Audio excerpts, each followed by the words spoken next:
want to share with you today some interesting thoughts that are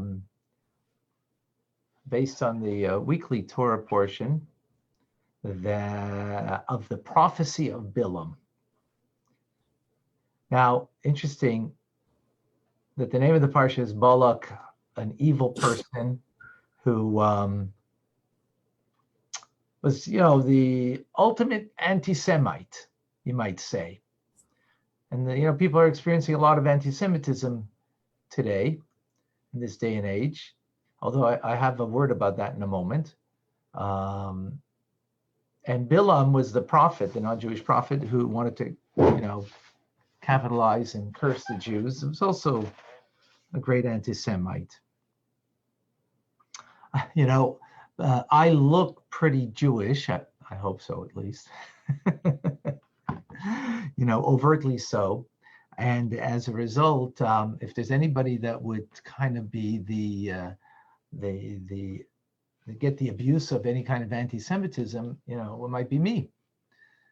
And I must say, in the 40 years being here in Montreal, maybe 3-4 times in that time period, someone from a car screamed out "Hail Hitler." I once had a 10-year-old kid, a Muslim kid, down the street on Queen Mary go like with a machine gun, shooting at me. I laughed, not to allow him to feel that he got to me in any way. And I don't know, maybe I went into a store a few times and, the service I got, I don't know if it was anti-Semitism or it's because I didn't speak French. I think it was more that I didn't speak French. And I got, not exactly a warm welcome. Maybe it was anti-Semitism, I don't know. But very little of it, But it's out there, there's no doubt it's out there. But so let's learn something from anti-Semites. Actually, the question that the Rebbe asks is, how could the name of a parsha be called after Balak, such an anti-Semite?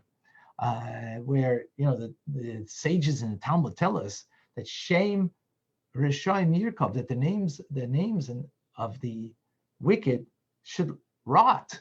When you say the word Hitler, you know what you say together with that? Yemach Shemai, that his name should be obliterated. He's such an evil person.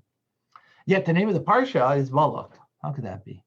Not only that, Bilam is, a non-Jewish prophet, a prophet, yes, and can only say the word of God, and which he does in the end. But how is it that from him, of all people, the teachings in the 5 books of Moses about Mashiach is brought through his prophecy? Not from Moses, but from him. How could that be?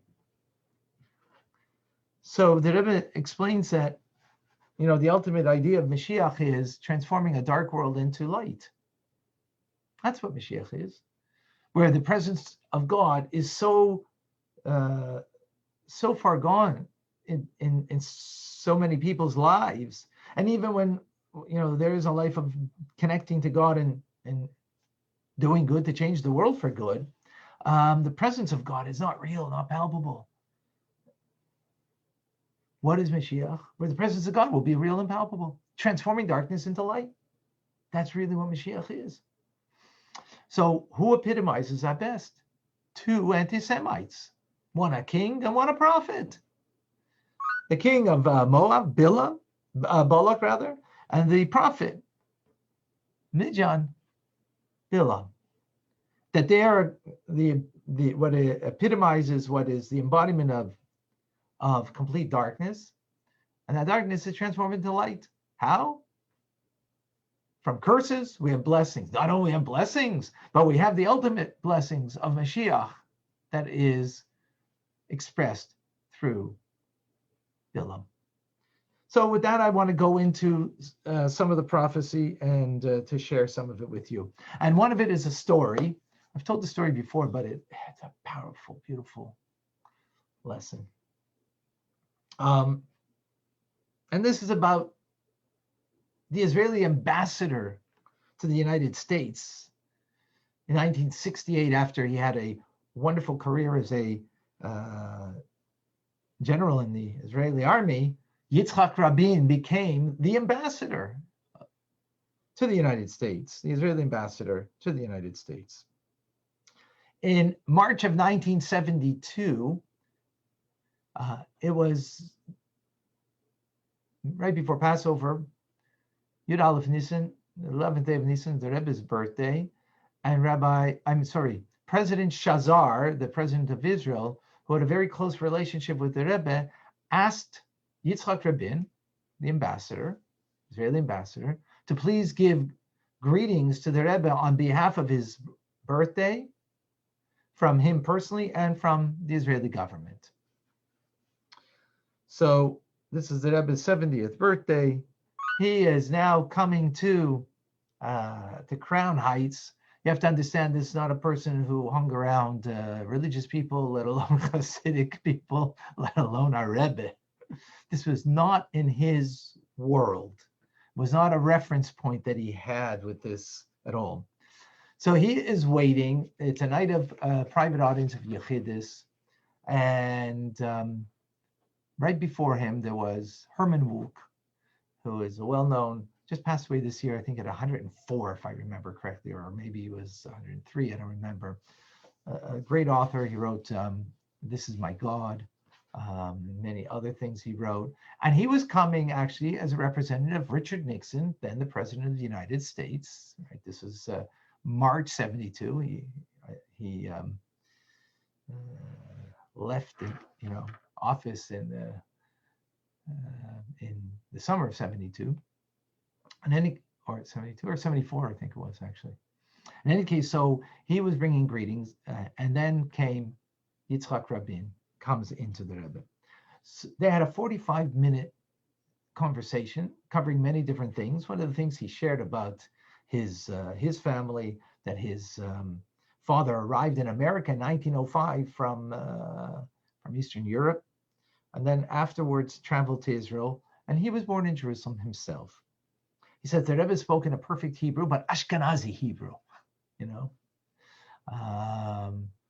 and he had a difficulty with it to accustom himself to appreciate and to understand, but and therefore asked the Rebbe sometimes to repeat a couple of times over to make sure he understood what the Rebbe's message was. Of course, and he comes and he says he's bringing greetings from the government of Israel and President Shazar. The Rebbe says to him, do you feel alone as a representative in the land of Israel among the 120 countries and peoples that are represented in Washington? This is the question that Rebbe asks him. Now, he wasn't much of a philosopher, and definitely not, where this was going to go, of Jewish philosophy and teachings. But he said, it's a great honor for me, to represent the state of Israel in Washington. And I do feel sometimes lonely. He says more than half of the countries more than half of the countries that are represented in Washington do not recognize Israel. Thereby, it puts a lesser burden on him, and he doesn't have to deal with them. But then there's others that have friendly relationships with Israel, and of course that's important to our state. And actually, what's important to me is that I'm representing my state and not what others think or say of us. The Rebbe then says to him, but however, the United States does take into consideration what other nations say.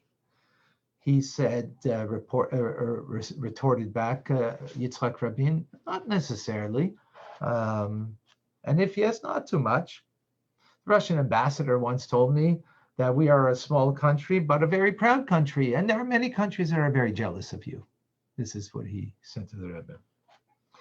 So obviously the Rebbe was, trying to bring out a point about the enormous pressure that there is, in Washington, and being amongst the nations of the world, and yet Yitzchak Rabin was somewhat dismissive of it.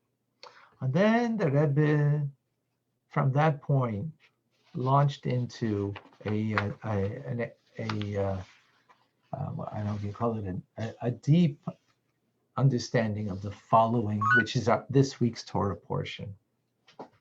Quoting from Bilam, the Rebbe quotes from Bilam, the prophet, non-Jewish prophet, right? With his desire to curse the Jews, but God only allows him to bless the Jews. And what is he? One of the things that he says is that from the top of the mountains I see him, from the hills I behold him.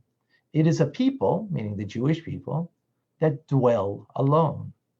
Am levadav yishkain, a nation that dwells alone, and is not reckoned among the nations. The Rebbe quotes that. And then the Rebbe says to Yitzchak Rabin, is this by choice, or is this forced upon the Jewish people to dwell alone amongst the nations of the world? And as I mentioned, Yitzchak Rabin is not familiar with Jewish teachings. He was extremely secular and very unlearned, and had not what to respond.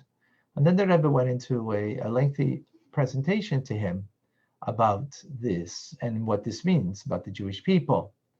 So he says that the Jewish people have stood apart from any other nation because of our absolute commitment to our faith, our history and heritage. This has been in every circumstance and every place that Jews have gone. This is what has preserved the uniqueness, despite the lack of a country, right? We have one now, but lack of a country for 2,000 years, while enduring persecutions. We, the wandering Jew, were always wandering because of inquisitions, expulsions, pogroms, and the Holocaust. Regardless, the Rebbe says to him, of all the persecutions, the Jewish people remained faithful to their faith, their religion, and their tradition, and succeeded in surviving where no other people in the world could be successful in doing so in such a way. We never lost our beliefs and the hope to return to Jerusalem and to the land of Israel.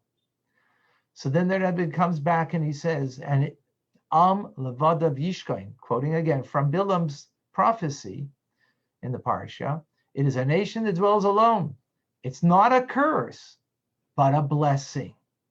It describes, the Rebbe says, our singular ability of our people to survive when no others would be able to. Our aloneness stems because we're unique, extraordinary in our mission, our destiny, and our existence. This is something that can never change, the Rebbe said. So in some instances, the Jews were embarrassed with this notion of being unique, different. And therefore, what happened was external forces forced them to dwell alone. So and ultimately he says, alone because of our greatness, that's the ultimate, but we're also alone because of those who dislike us.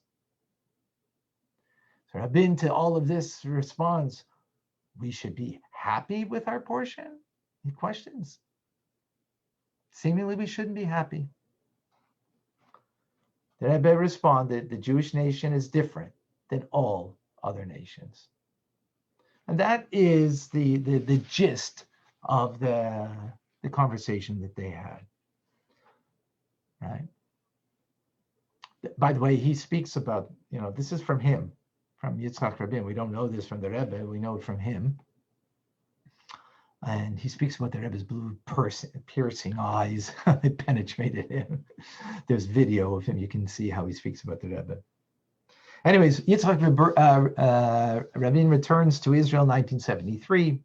December that year, he was elected to the Israeli parliament. In 1974, June 1974, Golda Meir from the Yom Kippur War, she finally resigns because of what happened during the Yom Kippur War, and Rabin succeeds her to become the prime minister in 74. 1976, the Rebbe appointed 20 couples to go to Israel to go on his shlichus, to be emissaries. 10 families would go to Jerusalem, and 10 families would go to Tzfat, the northern city in Tzfat. They were accompanied by the Rebbe's, my Rosh Yeshiva, actually, my head of the yeshiva when I studied there in 79 and 80, Rabbi Mentlik. He was the Rebbe's emissary to take these 20 young couples that newly married to Israel. And they met with many different heads of state, including Yitzchak Rabin. When they met the prime minister, Yitzchak Rabin, Rabbi Mentlik gave him a check of $10,000 from the Rebbe. And he said to him, Rabbi Mentlik, that this is to use for your discretion to build the land of Israel. A $10,000 gift from the Rebbe, right? He was very overwhelmed by the gesture, that here's coming from just an individual, the Rebbe's stature, right? He was very overwhelmed. And then Rabbi Mentlik said to him, and obviously this came from the Rebbe, do not forget what the Rebbe told you regarding a nation that dwells alone. He says to him. And, we knew of this, these exchanges in 72 and 76, not exactly understanding what the Rebbe, he's trying to inspire, obviously, the Prime Minister of Israel, Yitzchak Rabin, but what does it mean exactly? Didn't understand until 1993. 1993, which is over 21 years since the original meeting that they had. And what was that?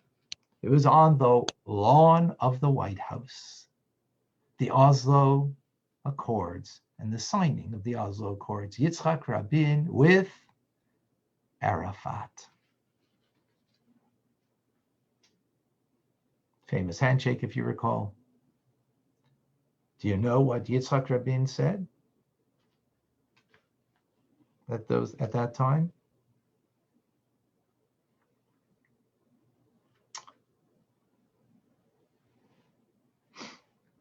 We are no longer a nation that dwells alone. Arafat has accepted us.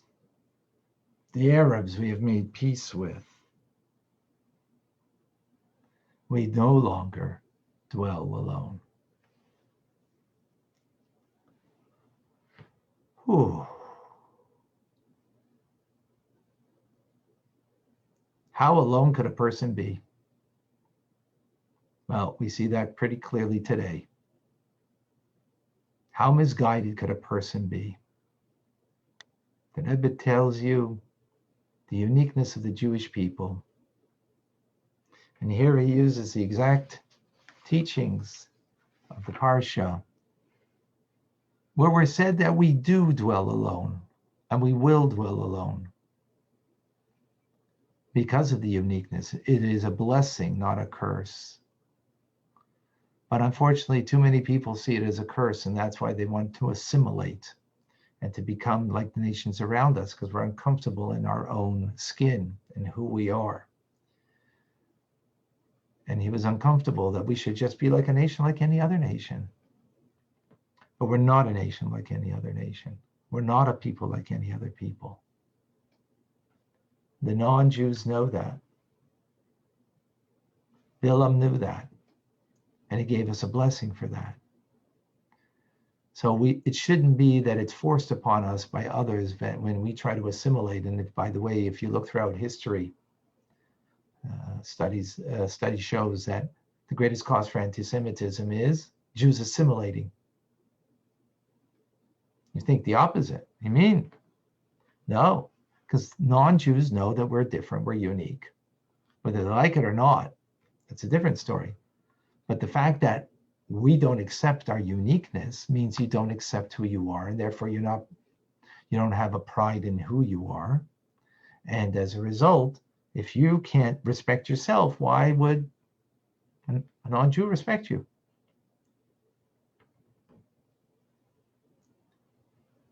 Right? And what happened after the Oslo Accords? Because we didn't respect ourselves, just created havoc. It just pushed the envelope forward and brought just wreaking more havoc as a result. So that's one point that I wanted to share with you. Yitzchak Rabin in isolation. Isolation has its virtues. We've been in isolation the last year and a half. The Jews have been in isolation in ghettos for 2,000 years. So we know how to deal with that. We're not affected by the external circumstance. If we were, we wouldn't be here today. We wouldn't be here today. Long gone. We'd be a footnote in history because we're such a small, insignificant people. The Romans, the Greeks, Byzantines, the Egyptians, those are mighty nations. Yeah, we'd be a footnote. But because of the uniqueness, and because of that uniqueness, that means there's something special that brings us together in a positive way, right? And when we don't realize the positivity in that, so then we'll be brought by external forces together because of assimilation will then create anti-Semitism. So the choice is ours on what we want to focus in on. And that we can focus in on the uniqueness. The uniqueness doesn't mean, therefore, we look down at others. That's not at all, because we're meant to be a light unto the nations. But the uniqueness is to appreciate the specialness in our mission that we have. And as a result of that, we are not affected. We're not. We're not. We don't need to be accepted by the outside. It's like taking human relation, and just as a human being, if I need your approval of me, right, that I should feel okay about me, then I've got gaping holes in my soul and I'm just not a healthy person. But if I am okay about myself because I'm okay with myself, of who I am and what I am, of my identity and who I am, and I don't need the approval from anyone, that's a healthy person, right? Then I can have a healthy relationship with you. But if I need your approval, that I could feel good about me, then I'm truly not a healthy person. So as it is on the individual basis, so it is on the collective whole of a nation. And that's who we are. And that's who we need to be. And that's the lesson to take. All right. Any questions on this? Any thoughts before we move on to the next? Paul. Hi, Rabbi. Hello, Can Paul. you hear me okay? Yep. Go ahead. Cool. Yeah. Can you clarify what is our unique mission as Jews? Sure. Thank you for that question. Our unique mission begins, first of all, with the identity and the deep recognition of the fact that we are Jewish, that you have a Jewish soul that comes by way of a Jewish mother or someone who converts, according to Jewish law, so then they have a Jewish soul, and that creates a nationhood or a peoplehood of a commonality. But what makes us unique is that God only gave to us as a nation Torah and mitzvahs that is something that he wants of us to fulfill as his special nation, unique nation. he gave to the nations of the world 7 Noahide universal laws they need to fulfill. But he came to us in Mount Sinai, and specifically and only to the Jewish people, to give his eternal teachings, his eternal wisdom, his infinite wisdom that is embodied in the teachings of the Torah, and the will that he wants that we should fulfill, and to create a home for him in this world through the mitzvahs that we fulfill, and engaging in a material world to transform this world into a world that is not a material world that is focused on self-interest, but a world that is focused on the divine interest of bringing the divine light into this world.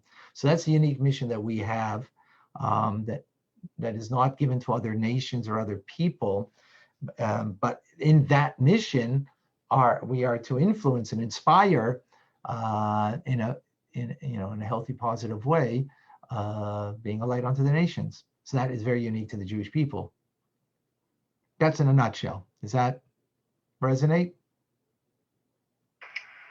Absolutely. I just wanted to hear it explained. Right. Okay. Great. Okay. Thank you for asking that, so we can clarify that. Beautiful. Okay. Anybody else with a question or comment before I go on and continue to actually to connect with the idea that we just spoke about, but continuing with the prophecy of Bilam, his prophetic vision about the Jewish people. All right. No other question, comment? All right, let's go to the next thing. I don't know if you ever been in the in the jungle, maybe if someone's ever gone South Africa and the jungles there, that they have these what you call it, safaris and so on. But it happened once that there was a wedding procession of a lion that was getting married, and this whole procession of all these lions that were marching, to this the newlywed, the groom was getting married, and all of a sudden in the procession, a little mouse is going. So they ask him, little mouse, well, chutzpah, what are you doing over here? You're a little nothing. You're a little mouse. King of the jungle, lions, a bunch of lions in a procession. So he pipes up the little mouse and says, I was also once a lion, and then I got married.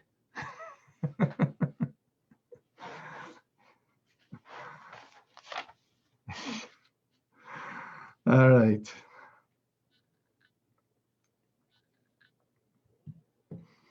So, okay, you like that one, huh? I hope everybody else is smiling and laughing. Why do I bring that up? It's because in the prophecy of Bilam, he says the following: Kra shachav ka'ari. He crouches like a lion, kalavi, he crouches and lies like a lion, like a lioness. Mi yikimenu, who dare arouse him. Mevarechecha baruch, those who bless you are blessed. Va'arerecha arer, and those who curse you are cursed. So this is Bilam talking. What is he referring to? What's the symbolism here about a crouching lion and a lioness? I mean, in America, there's stats in America. There are more cats and per capita and dogs per capita than there are children per capita. There's something like 78 million cats in the United States of America, and like 74 million dogs. There's more cats than dogs. And children, 72 million only. Listen. That's because nobody can afford children anymore. I can't even afford more than an apartment. I can't afford a kid, but I can afford 2 cats. They're my children. Oh, Katie the cat's talking. That was cute. Whatever the reason is. That was cute. I hear you. So, in any case, getting back to our lion and lioness, right? Katie, the lioness.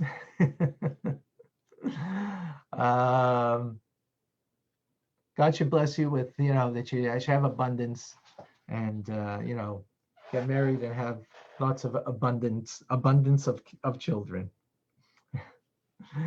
So the Talmud, very strange piece of Talmud, that says that the sages wanted to insert the portion of Balak, of the Bilam's prophecy, into the daily recitation of the Shema.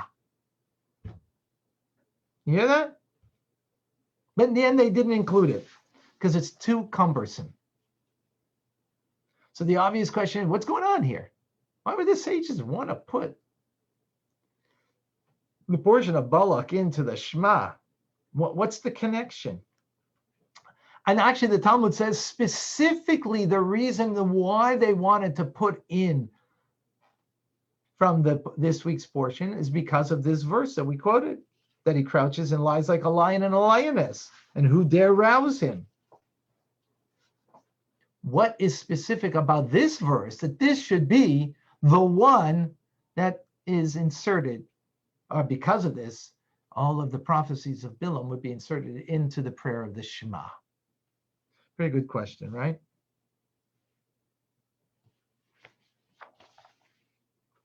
Can I ask a question? Are they talking about Bilam here, or is this about Judah? I thought Judah was the lion. Judah is that's in Genesis, in the blessing there of the lion. Yes. Here we're talking about Bilam in this week's portion, the prophet, the non-Jewish prophet, who is giving a blessing to the Jewish people. And here in his blessing, he's comparing the entire Jewish people, not just Judah, because you're right, Judah is blessed with that. But here it's the entire Jewish people. Okay. So the Rebbe by Fabringen explained 65 years ago, actually, today or yesterday, he explained the following. Says the Talmud tells us that a lion is such an animal that cannot be domesticated. I remember reading many years ago about a woman, that had a monkey, and that raised a monkey in her apartment, and the monkey got pretty large. And at one point, there was actually an ordinance in the city that you're not allowed to have, or actually became that. No, sorry. And the monkey got pretty large, and at one point, the monkey got so aggressive that almost killed the woman.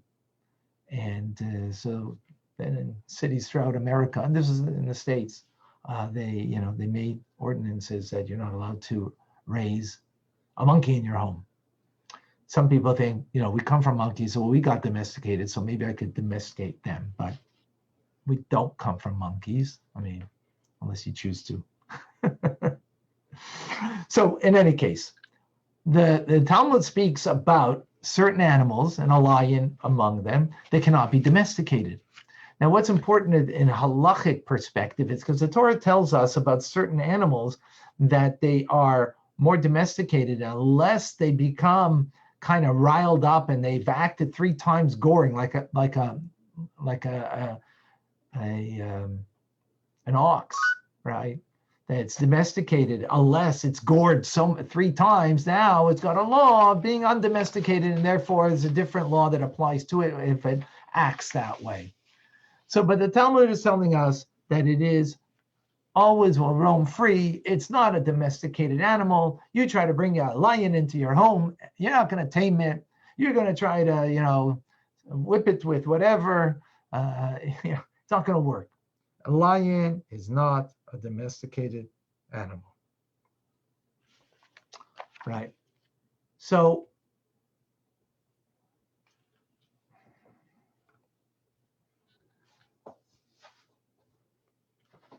why is this a metaphor then for the Jewish people, that we are like a lion?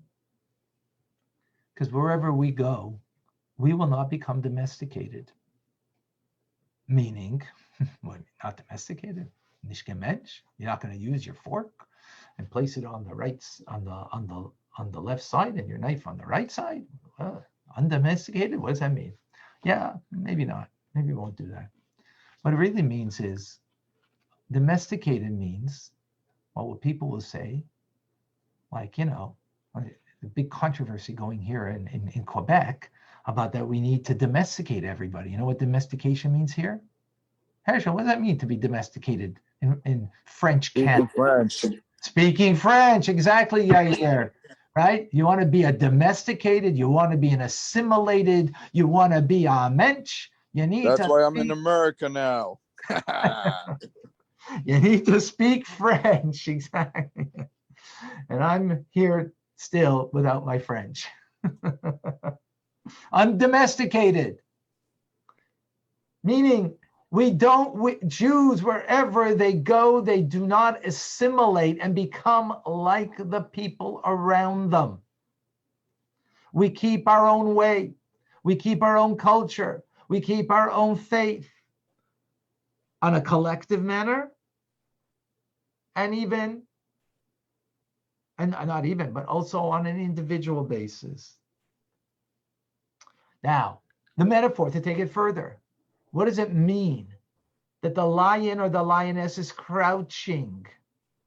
Crouching meaning it's horizontal. Horizontal is a metaphor that, when we're upright, when life is glorious, everything is going the way it's supposed to, from the top down, from the mind to the heart, right? That's the nature of the human being, that everything is flowing, divine blessings from above, everything is upright, everything is good. We are upright in our divine service, but there are times when we're horizontal, where the mind, the heart, and the feet, everything's on the same level. We're confused. We're kind of depleted. Another pogrom, more anti-Semitism, hardships in making a livelihood. Things are just not wonderful. We're not vertical. We're not standing upright, but yet we're still the same lion, undomesticated. And at a moment's notice, we could just leap out and be who we are. This is the message that what it means over here of the Jewish people, the uniqueness of the Jewish people, that he who crouches and lies like a lion, like a lioness, who will dare rouse him? Because we need to know, you rouse the Jew, you start up with them. They may have been, as in the story of Purim, that the Jews were assimilated, right? But you started up with the Jews. The Jews gathered together. It may be in Israel that the Jewish people today forget about what their the uniqueness of a Jewish nation, and they don't know what the Sabbath is, and they don't know what the holidays are, and so on. But you dare rouse them. We become united as one force, as one people, and we come back home. This is what the meaning is over here, that you're crouching and you're still a lion. And with this, then we can understand why it's connected to the Shema. Because in the Shema we say, right? Now, in the Shema prayer we say, V'shaftecha uvkumecha. V'shinantam levanecha v'dibarta bam, v'shiftecha v'veisecha, v'lechtecha v'derech, v'shaftecha uvkumecha. Should teach him to your students the Torah, and you should speak in the words of Torah, right? When you walk in your ways, when you're sitting, when you're walking, when you lie down, and when you get up. So the simple meaning of lying down and when you get up is that we have twice a day that we have to say the Shema. That's the obligation. When you get up in the morning and when you go to sleep at night, you're supposed to say the Shema. There, from those two words, we get that understanding. A deeper meaning means when we lie down. In other words, when the Jew is lying down, he's down for the count. They think that, the Romans came and destroyed the second Holy Temple in the year 69. 1.1 million Jews were murdered. 70,000 Jews were taken in chains to Rome as slaves. And under Titus's arch, you have the depiction there. And if you would stand there in the year 69, you would say Rome's glory will be forever and the Jewish people will be but a footnote of history. No. We were down. We were v'shachbcha, lying down. We were defeated. Crouching, but we're still the lion. We are still the lion. You dare start with us? That's when we become stronger. That's when we return to our faith. That's when we become a force of the depth of our soul. Not because of nationalism, we're going to fight you back. Not because of, you start up with me, I'll start up with you. I'll give it back to you. No, because the lion in us that roams free, the soul that in us that is truly the true expression of who I am, has now been touched, has been reached. I will truly then express that. Because of this, that's why the sages wanted that the Parsha, this week's Torah Parsha, should be part of the Shema, and particularly because of this one particular verse, that the lion, the lioness crouches down. Don't think because they're crouching, that it's no longer a lion. It's no longer the powerful force that it has in it. Don't think that the Jew, the force of the Jew, that power of the Jew, of their soul, is extinguished. It's there and will be awakened. Now, what we hope, it should be awakened not because of negative external forces. In the last 2,000 years, it has been. Now, we don't have those external forces. Everybody's a Jew. Wonderful. I mean, yeah, there's anti-Semites today. That's true. But that's very few. Most people are accepting of Jews and loving of Jews and seeing the beauty of the Jewish people, Jewish faith, and Jewish way. So we don't have that. The external force so much, it's forcing us to be the lion, the powerful, free-roaming spirit of a soul that we have that will not be contained and assimilated in the culture that we find ourselves. So now we need to find that power ourselves from within, because no one else is going to externally bring it upon us for the most part. Maybe that's why it's not in the Shema, because we need to have self-discovery rather than being discovered, that power of our soul, because of someone else's hate for us. That is today's teachings. Any thoughts, any questions? Anybody have any questions on this from Clubhouse, from Zoom? All right. Beautiful. Sam, Paul, Eliezer, Cosmic, Eliana, Adam, Brian, Benjamin, Vilma. All right. I still thought it had something to do with Judah. I mean, who dare arouse him or whatever, then it's Tamar. Yeah. She's super pious or whatnot, no? It does. Yep, absolutely. Judah, as you know, Judah is Jewish. Judaism and Jewish comes from Judah, Yehuda. So Yehuda is the embodiment, right, of the entire Jewish people. But this is, so therefore specifically it is Judah, Yehuda. Collectively, it's the entire Jewish people. just I get more that. strongly brought out in Judah. Is that clearer, Katie? Yeah, I get that part. I meant the focus was more on Tamar then. Who dare arouse him or whatever? That's Tamar. I thought it was talking more about the essence. No. That's this week's that's this week's Torah portion. This is Bilam speaking, right? It's got nothing. The story of Yehuda and Tamar is a story that happened before this.